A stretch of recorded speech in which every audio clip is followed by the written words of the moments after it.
إن الحمد لله نحمده ونصلي على رسوله الكريم أما بعد أعوذ بالله السميع العليم من الشيطان الرجيم من همزه ونفخه ونفسه بسم الله الرحمن الرحيم لقد نصركم الله في مواطن كثيرة ويوم حنين إذ أعجبتكم كثرتكم فلم تغن عنكم شيئا وضاقت عليكم الأرض بما رحبت ثم وليتم مدبرين لقد نصرکم اللہ۔ آج ترجمہ قرآن کا سبق سورہ توبہ، یہ چوتھا رکوع ہے، آیت نمبر 25 ہے۔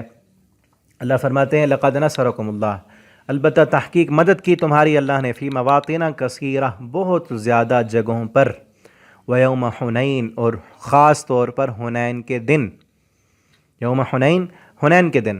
یہ نا صورت میں پہلے بتا چکا ہوں کہ فتح مکہ کے کچھ پہلے نازل ہوئیں کچھ آیتیں، اور کچھ آیتیں فتح مکہ کے بعد، اور غزوہ تبوک سے کچھ جو ہے پہلے اور بعد نازل ہوئی ہیں۔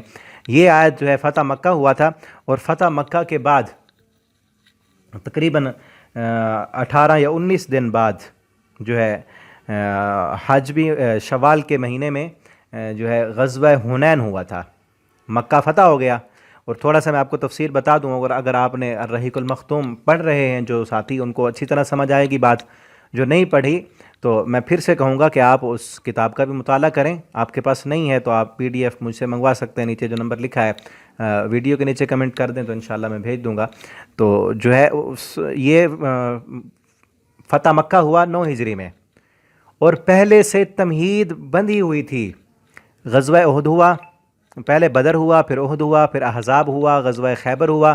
اس سے کیا ہوا کہ پورے جو ہے عرب والے مشرکین مکہ وہ بھی کئی مرتبہ ہار چکے تھے، یہودیوں کو بھی جو ہے نا وہ ہرا دیا گیا تھا، شکست مل گئی، اور کئی عرب قبائل وہ بھی غزوہ احزاب میں مل کر آئے تھے، ان کو بھی شکست ہو گئی۔ پھر مکہ بھی فتح ہو گیا۔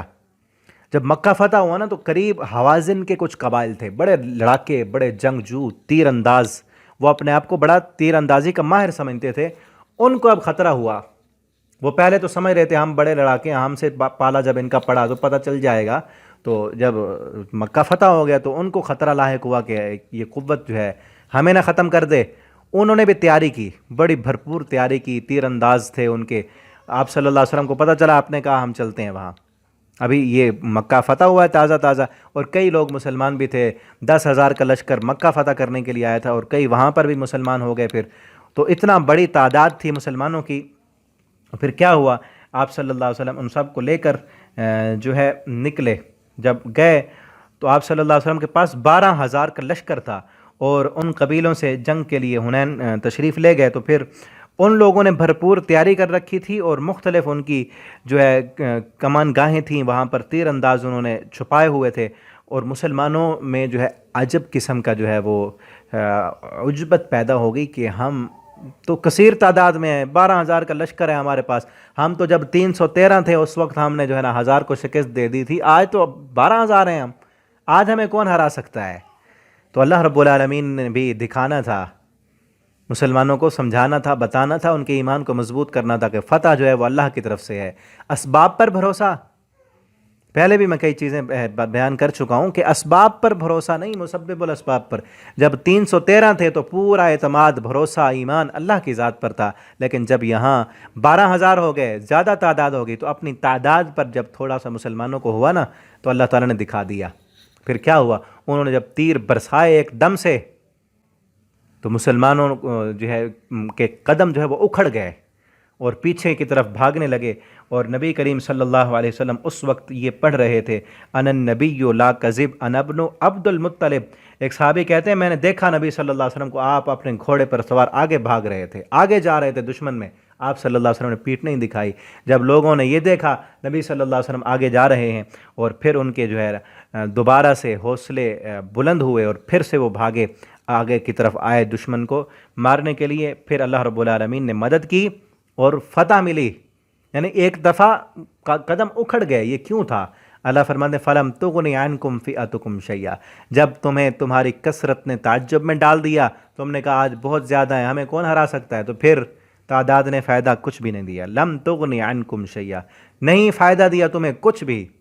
وَضَاقَتْ عَلَيْكُمُ الْأَرْضُ، اور تنگ ہو گئی تم پر زمین، بما رحبت، باوجود کشادہ ہونے کے، زمین بڑی کشادہ تھی، تعداد بھی زیادہ تھی، لیکن زمین تنگ ہوئی نا تم پر، کیوں؟ تم نے تعداد پہ بھروسہ کر لیا تھا، اللہ کی ذات پہ بھروسہ کم ہونے لگا تھا تمہارا۔ ثم ولیتم مدبرین، پھر تم پھرے پیٹھ پھیر لی مسلمانوں نے اور بھاگنے لگے اور قدم اکھڑ گئے، اور پھر سے جو ہے مسلمان واپس آئے۔ حضرت عباس جو نہایت بلند آواز تھے، انہوں نے حکم دیا کہ وہ مسلمانوں، نبی صلی اللہ علیہ وسلم نے ان کو حکم دیا کہ مسلمانوں کو جمع کرنے کے لیے آواز دیں، تو انہوں نے آواز دی۔ اس آواز کو سن کر مسلمان سخت جو ہے وہ شرمندہ بھی ہوئے اور دوبارہ پھر میدان میں آئے اور اس قدر جم کر لڑے کہ اللہ رب العالمین نے پھر ان کی مدد بھی کی، اور اللہ رب العالمین نے ان پر سکون طاری کر دیا، اور دشمن کے دلوں سے، دشمن کا جو خوف مسلمانوں کے دلوں میں تھا وہ ختم کر دیا، اور فرشتوں کا نزول بھی ہوا یہاں پر، اور 6000 جو ہے مسلمانوں نے 6000 کافروں کے قیدی بنا لیے، حوازن کے جو قبیلے والے تھے، اور بہت سارا مال غنیمت بھی اللہ رب العالمین نے ان کو عطا کیا۔ اور اس جنگ کے بعد اس حوازن قبیلے کی بہت سارے سردار جو ہیں وہ بھی آئے تھے، مسلمان ہو گئے تھے۔